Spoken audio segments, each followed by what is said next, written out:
The best sales conversations start at chapter 5, not the introduction. Think of marketing as writing your first 4 chapters of your company story, while sales writes the perfect ending. When prospects enter sales conversions already knowing your value, deals close faster and relationships start much quicker. In many ways, this is something we got completely backwards. And I've been sitting in lots and lots of strategic meetings with large customers who want their sales team to tell their story. And they've got it all backwards. They don't understand that the sales team is there to close the deal. Marketing is there to serve people up who are ready to take the next step and close the deal. If you've got your salesperson who is trying to explain exactly who and what you are, you're not using their skills appropriately. You're not leveraging your entire community to make sure that the business is driving what needs to be done. Marketing should be the individuals who are telling your story, having people be brand aware, having people integrate and understand exactly what they want to do. And then the beauty of that is that sales can come in and finally close the deal. Now, this gets broken out and gets confused in many ways. So let's look at it from a different point of view. If you're a small organization, you need to continue to get your story out. And maybe that's not a team, maybe that's just you or a small group of people who are continually talking about what you do on a regular basis. Social media is a wonderful way of doing that. We have lots of people who use social media as the way of distributing their ideas as well as their products appropriately over multiple areas. The reason we created viral social stacking is because it was so difficult for people to be able to deal with all the different social media channels, all the different things, and still run their business. So we created a one-to-many situation where you tell your story once and it gets duplicated multiple times. So that could just be your marketing. Now, what you need to do is strategically understand what that means and how you're having that conversation with individuals. But in the grand scheme of things, that can be the start of your marketing. You need to be able to tell the story. You need to set the background. You need to have people not only understand who you are and what you do, but also how they can interact with you, how they are part of that story, how what you do can become part of what they do, or what you do can support what they do. So instead of just talking about exactly what you do, why don't you talk about what it does? Why don't you talk about how it feels? Why don't you talk about how it works and not definitions and or functions or features, but instead take a look and see what's going on in their customer's mind and allow them to envision this. Classic example is what Apple does on a regular basis. Now, I don't know if you know, but in our company, there's a massive debate between Apple users and non-Apple users, and it's all in good fun. But if you look at what Apple is doing, at least in the past, although they're changing somewhat now, at least in the past, what they would do is they would talk about how the consumer would be part of the product.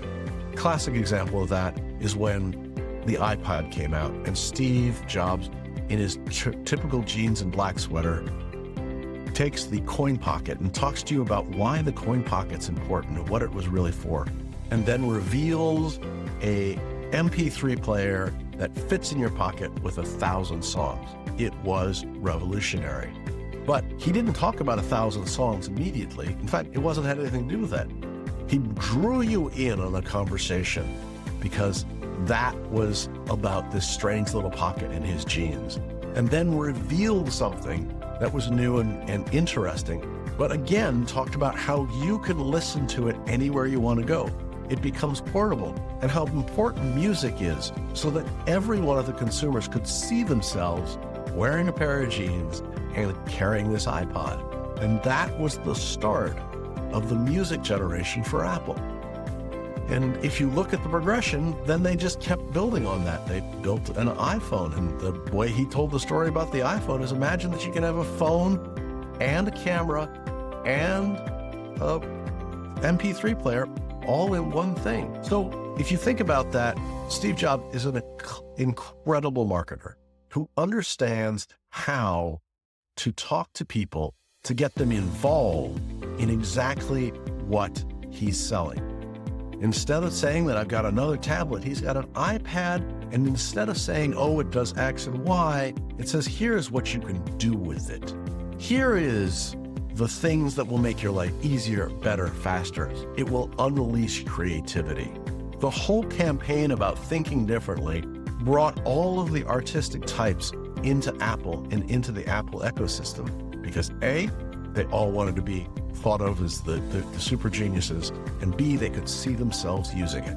And today that continues to pay dividends. Now, if you watch carefully, Apple is slowly getting away from that. Is slowly going back to talking about things and talking about speed and talking about chips and less about how this interacts. Now, it's becoming more difficult because it hasn't changed that much and there's not much great fanfare. But they're losing part of that process. They're losing part of this idea that they are the marketing team. And then once you go into a store or you make a call, there's a sales team. And they're able to actually have the conversation because you're walking in going, I want to think differently. And they're like, great, what do you do and how can we do it? That's how your marketing and sales team should be working. They should be having conversations with each other on a regular basis to make sure it's clear and concise what the marketing team is advertising, is promoting so that the sales team can close.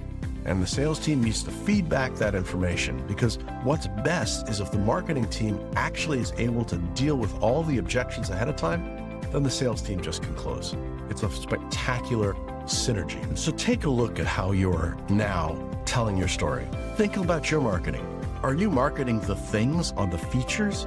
Or are you taking the customers on a journey that they can see how you or product or service actually helps them, makes them better, makes them the hero in the story? And if you can do that, then sales is all a question of what features do you need. So take a look at that. Start looking at that on a regular basis and asking yourselves, telling the customer what they need to know, or am I bringing them on a journey so that they can see how that would work with them?